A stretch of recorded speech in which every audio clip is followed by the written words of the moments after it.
Hello there everyone, the Jedi Brick here, and today's video I'm going to be reviewing the LEGO Star Wars Phantom 2 set from 2017.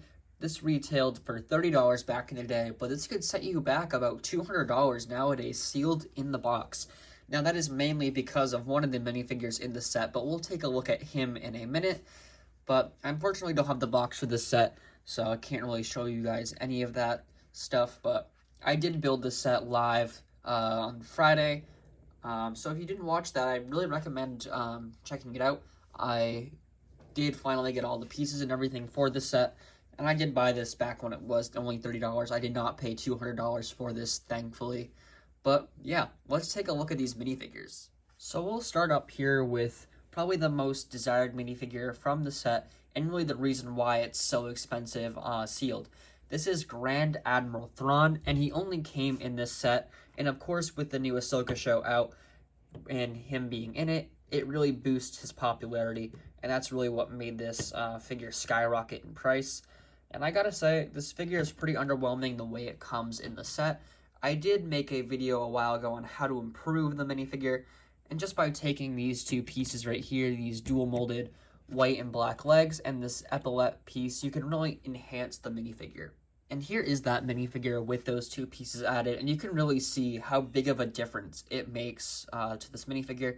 You can see he does have those black boots now on the bottom, and those epaulettes there kind of signify his rank. He does get a printed little part of it on the torso right there on each side, but I really don't think that's enough for this minifigure.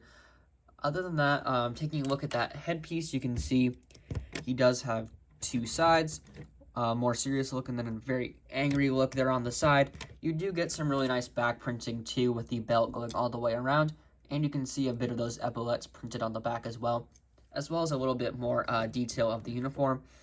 Now, for the uniform itself, I do believe that it is inaccurate. I don't think there's the correct amount of badges or something on the torso, but I'm not 100% sure.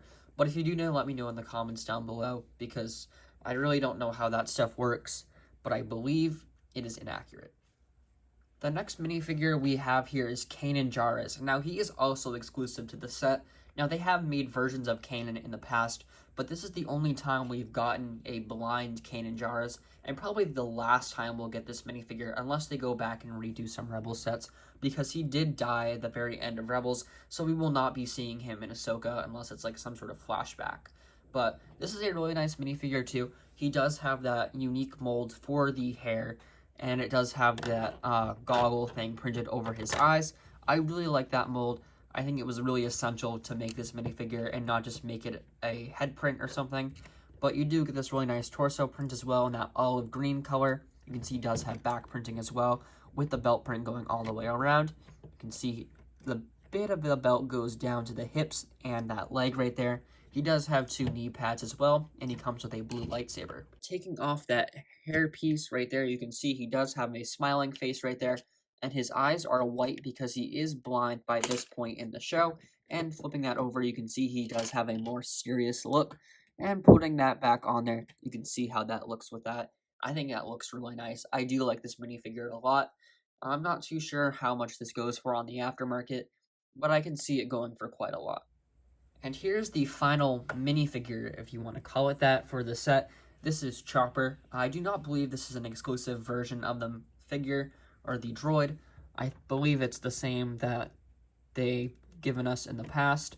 But this is a really nice droid. I like Chopper a lot. He's probably one of my favorite side characters. He's just really funny. I like him a lot, but not too much going on with this minifigure. You can see he does have these shorter legs than what we would have for R2-D2 or something like that. He also does have the shorter body and a more pointed up headpiece. And underneath that, he does have a tile thing to make it smooth. My stand kind of fell apart there, but moving that to the back, you can see he doesn't have any back printing on the body, but he does have head printing that goes all the way around, and I really like this minifigure a lot. But I think if we were to get a newer one, it would have some back printing. I'm not sure what the newer version in the Ghost set has, but I would assume it does. But I really like this one a lot. Really nice droid. And now on to the build itself. Here is the Phantom 2. Now, this is a really nice build, especially if you're only paying $30 for it instead of $200. I think it's a really nice build. It is very small compared to what we would be getting like nowadays for $30. I mean, there's just not a whole lot of space on the inside, but it does look really nice on the outside. So starting on the inside here, you can see that it is a very small place in the very back. You do get in this set a little cargo container. You can see that's an Imperial sticker on there, and it does come with a thermal detonator in there. See, that's a printed piece, not a sticker, so you don't have to worry about that. But I do like how they gave us that little sticker for that cargo crate. I think it's really nice. But that's pretty much all you can fit in there. You can see that just slides in there pretty easily. And if I were to take that out and take, say, Kanan, he really cannot fit in there unless he is sitting down. And even then, he kind of has to lay there. Like, there's really not a lot of space to fit any minifigures in there. I mean, if you wanted to, you could put Chopper in there, I guess, but again, it's not really the easiest thing, and he does have his own compartment on the top that I'll show you guys in just a second. So the really only practical thing you can do with this space is put that cargo crate, and you can see it does have that door that lifts right up, and it is being stopped by those 1x2s with the bars there in white. And I really like the way that it looks nice, but it would have been nice, like, you know, to have a space for a minifigure to sit in there as well, like make it compatible for both things. But I do like how that crate can fit in there. Now moving up here, you can see this yellow Technic piece right there. I'll move that down just for better visibility. And that is actually a mechanism for the spring-loaded shooters right here on the front. So you just move it to either side and shoot those off. You get 2, and you can fire those off. Really nice feature. I like the way that's integrated into the actual set. It isn't really noticeable unless you're like looking for it. I mean, it's not the most visible thing. So I really like that mechanism a lot. And moving down here, this is another stickered piece just to add more detail. And moving over here to the sides, you do get landing gear on the set, and it's using these joint pieces here that can move, so they can go up like that. If it's flying, you kind of retract it, so you're able to swoosh it around without having the landing gear in the way. But if you wanted to have it land, you can just move all that stuff down, and it can just lay on the landing gear just like that. Now, taking a look here at this cockpit area, I'm just going to remove the whole thing just to make it easier, and that all just pops right out because of these Technic pins. Now, this could be a play feature within itself, kind of like the Ahsoka T6 shuttle, where you just pop it out like it's a mini escape pod. I don't think that's actually happened in the show, but if you wanted to use your imagination, that could just be another little feature for you. Now, taking a look at the actual inside of the cockpit, you can see there's really not a lot going on in there. You do have a spot for one minifigure, and you have a little control panel right there. So we can take our Kanan minifigure and have him pilot it. And you can see he doesn't even reach the controls. Like, they're so far up, he can't really reach them with his arms. Also, how can he fly a spaceship? He's blind, but I mean, that doesn't have anything to do with the set, but something I've been thinking about. But you can see here on both sides, you do have these slope pieces with yellow stickers on either side. You also do have a tile there with the same color. And you take this cockpit piece with another sticker there on top. Just put that right there on top. It does look really nice. I like the way this cockpit was designed. I mean, probably could have used that space on the inside a little bit better. Just to show you guys again how much space there is to use. Like, you could have moved the control panel or something. Or maybe even tried to add space for another minifigure if you wanted to take a Hera or an Ezra or something from another set, just to make it fit a little bit more. But putting that back on there, you can see at the bottom of the front of the ship, you do have another sticker there. I really do like the stickers in this set. I think they really add a lot to it, and I don't think this could have been done as well using no stickers. But putting that back on there, you can see how easily that just goes right back on there. Only a few Technic connections, and it's pretty sturdy. Like, it's not going to fall off or anything. It's pretty secure on there. Now, moving up here to the top of the ship, you do have a little area for Chopper to, like, dock into. You can see he is just right there on the side, and I think that looks really nice.